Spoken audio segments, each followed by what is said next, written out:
Lớn cho nên là chi phí nó lớn lắm anh em, thì mình phải tính đến kinh tế để giảm cái giá thành xuống và nó hiệu quả. Và hai là túi vải nhựa không dệt. Đấy, cái này toàn bộ bằng hạt nhựa thôi anh em, sản xuất bằng máy công nghệ của Trung Quốc đấy. Nhưng về cây bưởi là mình bọc 100% các bạn.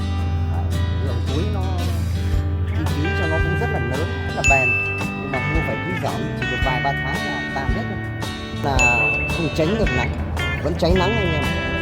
Đấy, thứ hai là ruồi vàng có khả năng là vẫn đâm được qua đây luôn. Nhưng mà ưu điểm của cái túi giấy này thì chống được cả nắng anh em, chống được ruồi vàng. Đấy. Nhưng mà nó có cái dở là nếu phun bằng thuốc sâu và phun bằng máy anh em. Đấy. Hoặc là mưa to quá là nó gió to nó vẫn bị tốt anh em. Sau khi cái mùa này anh em thu hoạch nhãn xong là ruồi vàng nó tấn công rất nhiều. Nhưng mà trại mình đây nó bọc 100% cho nên là ít đâm, mỗi năm cũng phải phun thuốc rồi đánh bả biết. Nhưng mà cái tỷ lệ nó vẫn bị nó có một nốt châm ấy, thì mình không để được quả bưởi nó nâu. Mình bọc trái nó rất là đẹp anh em. Đấy. Đấy, nhưng mà nó dở là cái túi này nó lại không chống được nắng, nên bọc ra nắng nó vẫn cháy. Đấy, nó tai hại như thế. Đấy, một cân túi ni lông này có thể bọc được 300 quả bưởi rất kinh tế, mà nó có cái nhược điểm lại không chống được nắng anh em. Đấy, mà độ hấp hơi nó lớn. Đấy, vào cái thời tiết nắng như này mà nó soi vào thì vẫn cháy nắng. Cho bột đá vào. Đấy, mình đã mang cái này mình test rồi là có bột đá các bạn. Đấy, sau khi mưa đây này lúc đầu nó dày, nhưng mà khi mưa nó trội đây là toàn bộ những cái lớp bột đá này nó trôi đi mất. Đấy, đây là họ còn cho nhiều nhựa, nếu mà túi cho ít nhựa nhiều bột đá là chỉ được 2-3 tháng là nó tự tan nó bay. Nên tại sao phải bọc quả bưởi là vì như này, nếu không bọc là nó xấu. Đấy, nó tháo ra nó phải bóng này thì sau khi chín nó đẹp. Đấy, mình bán mới được, còn nó xấu chỉ có bán chợ thôi thì rất đáng.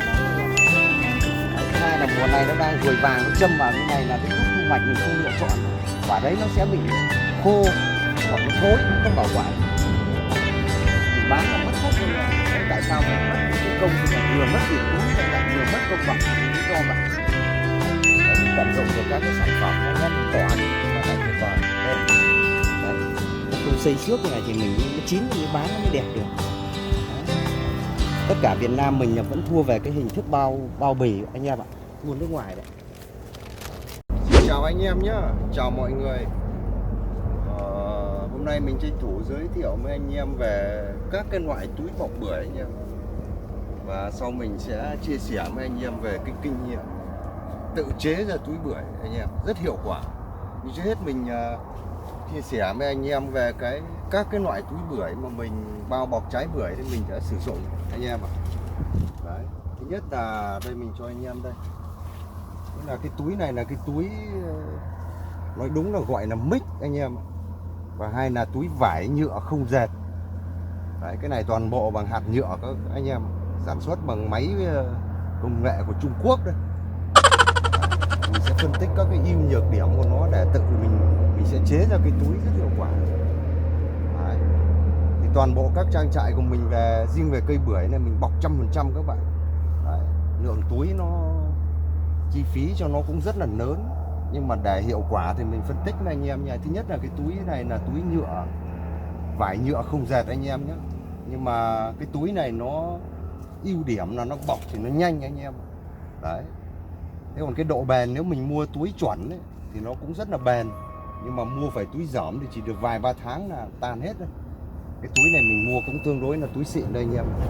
Nhưng nó có cái nhược điểm là không tránh được nắng, vẫn cháy nắng anh em ạ.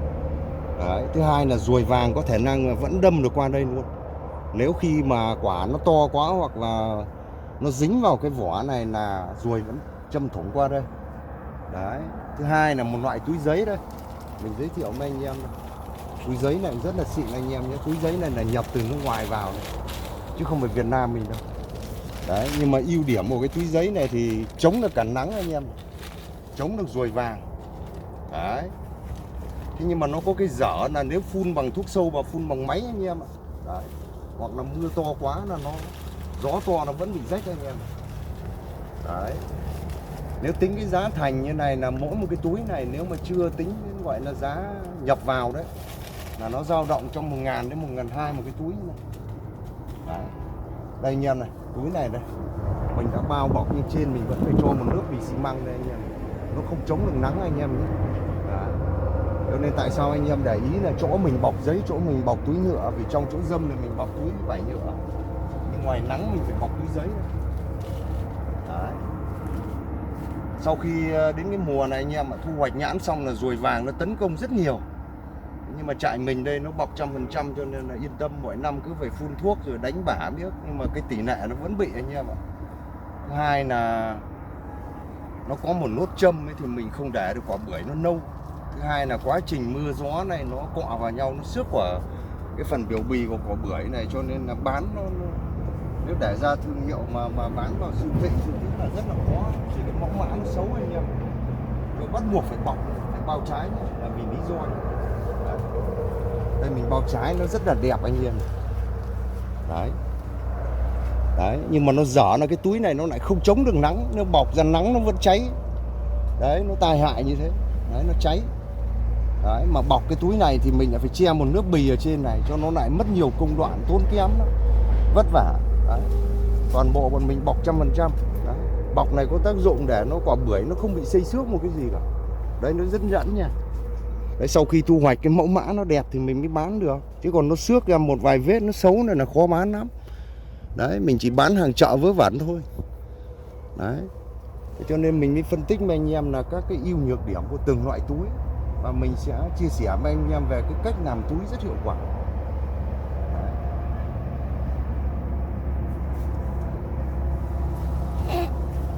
Đây một cái cách thứ ba mình cho anh em xem đây. Mình đã thử hết các loại rồi anh em. Đây. Đây mình đã dùng túi ni lông anh em nhé. Đây mình dùng túi ni lông rồi mình bọc quả bưởi này. Đấy, túi ni lông này, nhưng mà nếu như mà vô tình mà ánh nắng nó vào anh em ạ, đấy, nó nóng lên một cái là cái độ hấp hơi này nó rất lớn. Đấy, nó dở, mặc dù mình đã cắt hết đít đây rồi. Đấy, một cân túi ni lông này có thể bọc được 300 quả bưởi rất kinh tế, nhưng mà nó có cái nhược điểm lại không chống được nắng anh em ạ. Đấy, mà độ hấp hơi nó lớn lắm. Đấy, vào những thời tiết nắng như hôm nay mà nó soi vào thì vẫn cháy nắng anh em. Đấy, nó có cái dở như thế. Đây là mình đang trong dâm thì mình bọc toàn túi vải nhựa. Đấy, nhưng mà cái này mà nó có cái dở là nắng không chống được nắng. Đấy, nó có một cái nhược điểm như thế. Đấy, thứ hai là ruồi vàng mà khi nó mỏng như này, quá trình mưa đây này, các bạn, là vì cái túi này họ làm là họ bớt đi một phần nhựa, họ cho bột đá vào. Đấy, mình đã mang cái này mình test rồi là có bột đá các bạn. Đấy, sau khi mưa đây này, lúc đầu nó dày nhưng mà khi mưa nó trội đây là toàn bộ nó cái lớp bột đá này nó trôi đi mất. Đấy, đây là họ còn cho nhiều nhựa, nếu mà túi cho ít nhựa nhiều bột đá là chỉ được 2-3 tháng là nó rụng tan luôn, nó bay mất luôn. Đấy, nó có cái dở như thế. Đấy, cho nên tại sao phải bọc quả bưởi là vì như này, nếu không bọc là nó xấu lắm. Đấy. Đấy, bưởi nó tháo ra nó phải bóng như này thì sau khi chín nó mới đẹp được. Đấy, mình bán mới được. Đấy, còn nó xấu chỉ có bán chợ thôi thì mất giá lắm anh em. Đấy, thứ hai là mùa này nó đang ruồi vàng, nó châm vào như này là đến lúc thu hoạch mình không lựa chọn được. Quả đấy nó sẽ bị khô hoặc nó thối, không bảo quản. Đấy, mình bán là mất khách anh em. Đấy, tại sao phải mất cái công như này, vừa mất tiền túi xong lại vừa mất công bọc, vì lý do vậy. Đấy. Nó châm vào đây một nốt là nó bị khô cái đám đấy anh em. Mặc dù nó chưa thối nhưng nó khô. Đấy, mình bán là không được. Đấy.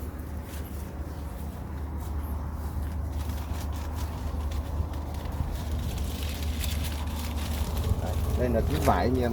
Túi vải thì bọc như này thì nó chống được cả nắng luôn. Túi giấy thì nó chống được cả nắng luôn, chống được cả ruồi vàng luôn.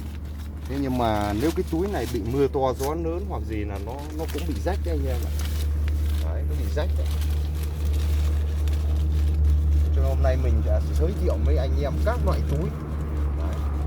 Xong mình sẽ tư vấn cho anh em về cách chế tạo túi. Mình tận dụng những cái sản phẩm mình chế tạo mà hay anh em, giảm được nhiều giá thành trong vấn đề trồng cây ăn trái này. Đấy, mình tận dụng được các cái sản phẩm đó nhá, mình bỏ đi nhưng mà lại tuyệt vời. Đây anh em để ý đây, mình bọc 3 loại. Đây, túi bóng đây anh em này, nó hấp hơi đây anh em. Đấy, nó có cái giỏ đây. Đấy. Nếu 1 cân túi bóng này mình bọc được 300 quả bưởi nhưng nó giỏ đây. Đây, ánh nắng cái này nó trực tiếp mà. Đấy. Buổi sáng thì có khả năng nó không nắng như đây, đang buổi trưa đây nó nắng vào, đấy, nó giỏ nó hấp hơi đây anh em. Đấy, nước nó nóng nên là quả bưởi này rất chậm lớn anh em. Đấy, nó giỏ cái túi ni lông không được. Đấy, mình đã thử hết rồi nha anh em nhé. Đây anh em xem, nhà mình đây đang bọc 3 loại kiểu, 3 bọc này. Đấy, túi bóng này, túi giấy này, túi vải túi dệt. Đấy là hôm nay mình tranh thủ các cái giới thiệu cho anh em các cái ưu nhược điểm là tại sao mình phải bọc cái quả bưởi nó là như thế. Đấy. Đấy. Thứ nhất là để đảm bảo coi như là chống được cái sâu nó phá hại. Cái thứ hai là chống con ruồi vàng. Cái thứ ba là chống ánh nắng để cháy quả bưởi. Cái thứ tư là để tạo nên cái mẫu mã cho nó đẹp. Thì sau khi mình thu hoạch này mới bán thì mới dễ được. Đây này, sau khi mình bọc bưởi thì nó đẹp đó các bạn. Đây. Đấy. Nó không xây xước như này thì nó chín thì mới bán nó mới đẹp được. Đấy. Tất cả Việt Nam mình là vẫn thua về cái hình thức bao bì anh em ạ, thua nước ngoài đấy. Đấy, đây là túi vải không dệt. Đấy, nhưng mà nó lại không chống được nắng. Đấy, đây này, nó cháy nắng đây anh em. Đây mình phân tích cho anh em đây, quả này nó đấy, mình không bắn cái bao bì chen lên đây nó cháy nắng đây anh em, bọc nó vẫn cháy. Đấy, nó có cái dở của cái nhược điểm của nó, cho nên không nên dùng loại này anh em. Đấy, phí tiền phí công rồi. Đấy. Thì hôm nay mình tranh thủ chia sẻ với anh em về các cái ưu nhược điểm của các loại túi và tại sao mình phải bọc như thế. Thì đợt sau mình sẽ giới thiệu với anh em về cách chế tạo túi. Đấy, làm sao mà nó giảm giá thành đi, vì như trang trại bọn mình này cái lượng túi nó rất lớn cho nên là chi phí nó lớn lắm anh em. Thì mình phải tính đến kinh tế để giảm cái giá thành xuống và nó hiệu quả. Thì thôi mình tranh thủ chia sẻ với anh em cái thực tế ở trang trại nhà mình này. Anh em có cái kinh nghiệm nào nó hay đấy thì giúp bọn mình. Xin chào anh em nhé, hẹn gặp anh em trong dịp khác. Ok.